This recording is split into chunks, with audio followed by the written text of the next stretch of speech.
That's right, it's Nick Dutch, and I'm back on the camera again one more time. Hi there, how the heck's it going?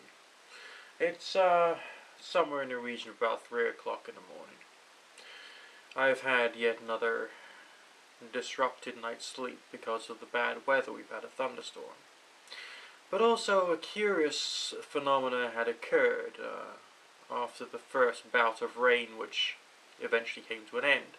I managed to drift off to sleep and got myself some rather curious dream time in which there was some rather strange characters. I was talking to them, having fun with them, and when I came out of that dream, I thought to myself, there are some people who would say that just because I've dreamt of these characters. You know, I've had a dream with these characters in them, and the dream was of a certain type or texture maybe, or certain quality of experience, that the very fact that I had that dream would be proof positive to them that these beings actually existed somehow in some kind of astral or spiritual realm.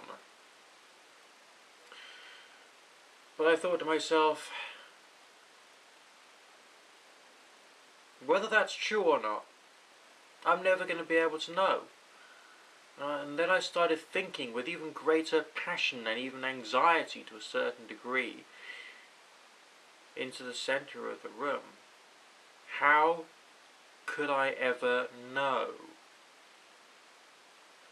And the most curious thing in the world happened at that point.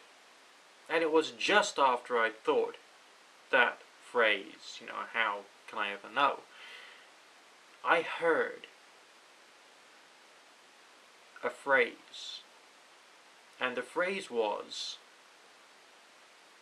because you can hear this.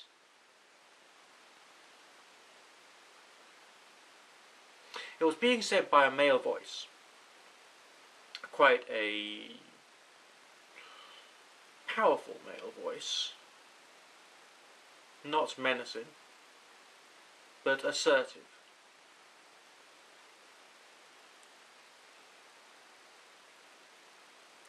It was very strange, because immediately after that, silence again reigned in my room,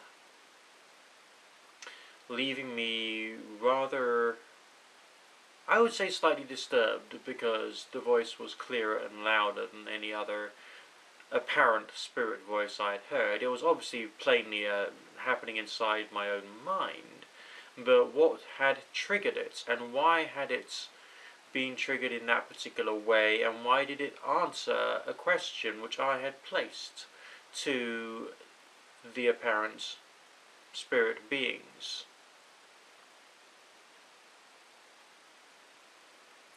It's plain that this is another situation in which there are far too many questions and far too few answers. But the experience was very, and I mean very, curious indeed.